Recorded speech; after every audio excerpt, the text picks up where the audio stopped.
Is someone gonna fuck the monkey? Hello everyone, today I'm watching True Stories About Chimps by Salmonella Academy. I've never watched any Salmonella videos. I've been recommended this by a friend. I'm going into this completely blind, so let's see what this is supposed to be about. Also, I have a Discord server now, a link is down in the description below, so go check that out if you want.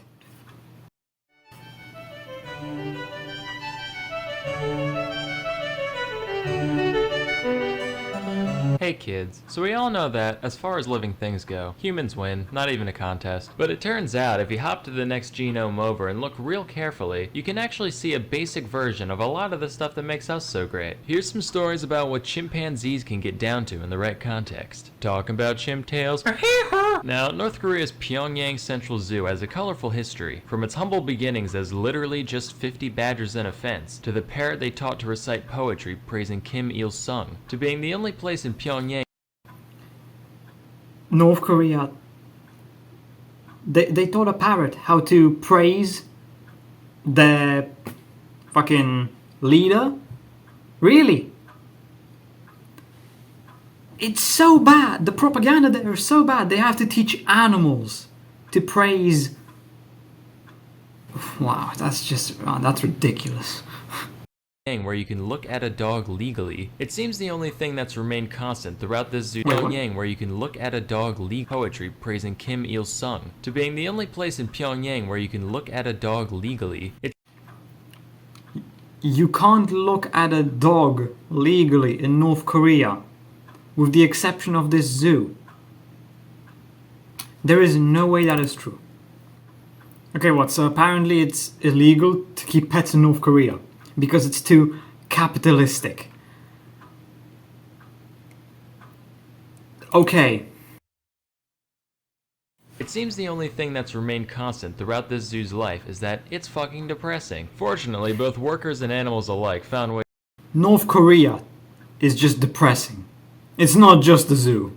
To cope, one of which is smoking. Azalea the chimp is currently 13 years old and is one of the shining stars of Pyongyang Zoo, purely for her ability to burn through over a pack a day. Now I like a good old-fashioned smoking chimp as much as the next guy, but whereas most zookeepers would probably try to talk her out of something so unhealthy, the North Korean ones actually gave her supplies, just like, feeling trapped, welcome to the club, pal. Her skills are actually pretty impressive. I mean, yeah.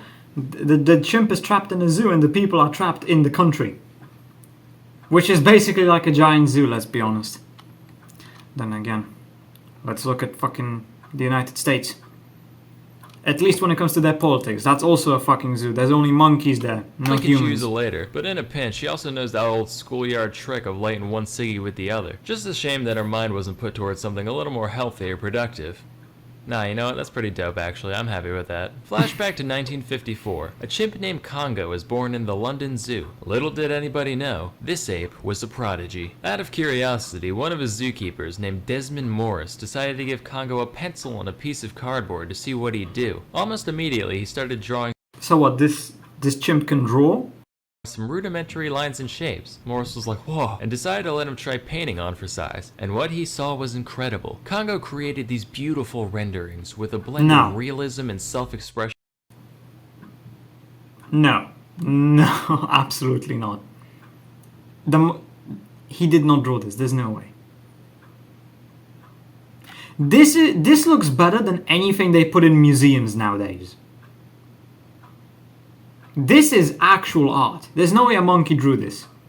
That would make even the great masters stare in awe. No, just fucking with you, they're garbage. But for a non-human, there's still something to be.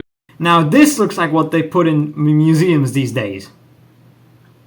It looks like abstract art, aka garbage. The type of shit they actually praise as art these days is something a fucking toddler could draw. To be appreciated here. Congo had at least a very basic sense of composition. Like, you can see there's some balance to the images. Matter of fact, when his handler would make shapes on one side of the page, Congo would deliberately mark up the other side to maintain some kind of symmetry. He also had an artist's sense of self-entitlement, because whenever his owner tried to take away a picture before Congo thought it was finished, he'd literally go apeshit, all throwing a fit and screaming till they gave it back. But hey, painting done by a chimp. You know who likes pointless novelties like that? The incredibly rich. In 2005, 3 of Congo's paintings were up for auction auction next to works by two obscure little artists known as Andy Warhol and Are you fucking serious? People bought this? A couple of squiggly lines made by a monkey? I hate humanity. Pierre-Auguste Renoir. And while the two actual artist pieces went completely unsold, these three beauties got picked up for the scant price of over 25,000 US dollars. And the guy was like, wow, I felt something for a second there. I really like the watermark on this, by the way. Like, this is my painting done by a chimp. Anyway, next we have this beast called Washoe. Washoe was the first non-human creature to learn to communicate through sign language. That's right, eat shit, Coco. Prior experiments in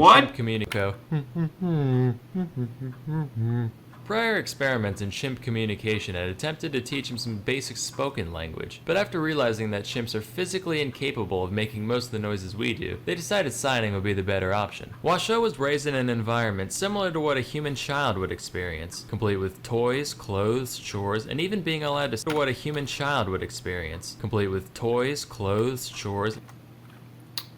There's a gun. It appeared when he talked about toys.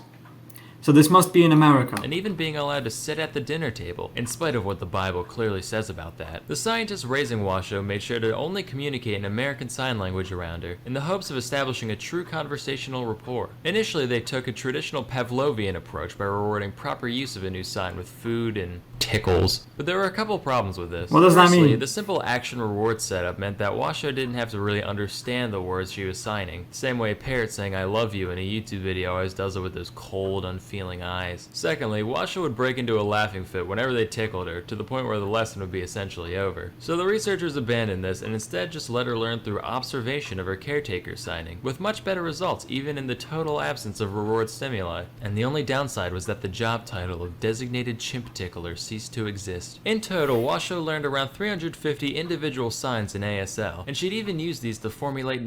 So, a monkey learned how to use sign language effectively. I never thought I'd hear that. Still, completely useless. Novel phrases for new objects. Like one time she wanted to talk about a thermos, but didn't know what a thermos was. She goes, metal cup a drink. Hey, scat!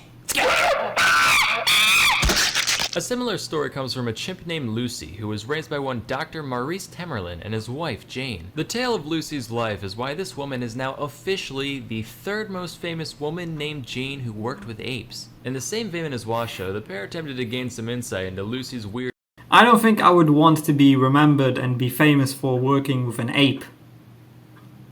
Chimp noggin by raising her like you would a human. You know, dressing herself, using silverware, making tea, looking at magazines, pretending she knows what a word is, all that jazz. But as Lucy matured, things. I mean, if a monkey looks at a magazine, there's no way it understands what it actually says. Took an ugly turn. For one, since she was brought up in a basically human environment, she eventually discovered the time-tested human pastime of alcohol. The pair would leave bottles of gin around their home with Lucy, which, I don't know how you'd make this mistake twice, but it was apparently a common occurrence for them to leave her alone for too long and come back like, honey, I think the monkey's fucking wasted. Again. Another one of her hobbies was sculpting. No, they did that on purpose. There's no way they did that accidentally. Not multiple times. I mean, it would probably be pretty funny to see a drunk monkey. Crude human heads out of poop. Her own poop, to be clear. They also left some copies of Playgirl magazine around for Lucy to flip through. No. She became very fond of. There's no way. In fact, that she was caught multiple times, having relations with the vacuum cleaner. I don't. What? A monkey watching porn.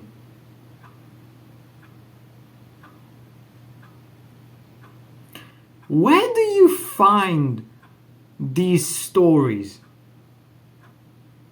How do you find these stories? Without actively looking for this type of weird shit.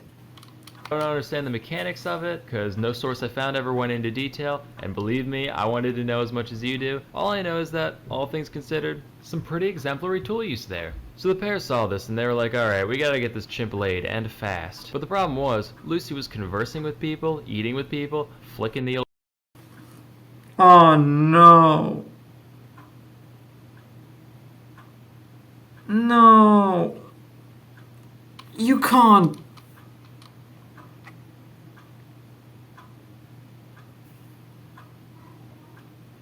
Is someone gonna fuck the monkey? Pretty sure that's how diseases like AIDS started. Chimp being to people, so it's not a stretch to think that Lucy thought she was people. So imagine you're people, and you get thrown into an enclosure with a full-grown, horny male chimp. You'd have a fucking panic attack, and that's just what Lucy did. As the years went on, Lucy got more and more violent, regularly trashing the place to get out of the frustration of not being able to comprehend what was so fundamentally unnatural about her existence. Finally, the couple had had enough and decided to take Lucy to a primate rehabilitation center in the Gambia, with the hopes that she could be forced to acclimate to primate life. She could barely cope with it at first, getting real depressed and hardly associating with the other apes, which you'd be Okay, maybe apes are not that different from humans. depressed too if you had to give up a life of American luxury complete with booze and vacuum fornicating to go American luxury. Those two do not go together. live with Those chimps two in the words, wild. they But don't with fit the in the help same of a graduate sentence. student named Janice, Lucy eventually came to accept her fate, and although she'd never mate with another of her kind, she ended up getting along with her troop well enough. About a year after leaving the rehab center, Janice came back to visit, and Lucy gave her a warm embrace before waddling back to the rest of the chimps. Aww. Then Lucy got poached like a fucking egg, which... Another year later, Carter returned and found Lucy's corpse. She'd been decapitated and her hands had been hacked off. Holy fuck! kind of puts a damper on the whole happy ending, but, you know, whatever. So if there's one lesson to be gained from all this, it's that the best way to learn something is to be immersed in it and to make it part of you. While treats are good for making dogs do backflips, true comprehension comes from integrating new things into your daily life. And what better way to do that than with some free audiobooks? Sponsor time. Listening to... Okay. That's enough.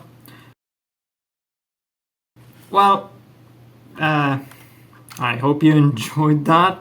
I learned some new stuff about chimps today. Some pretty weird stuff as well.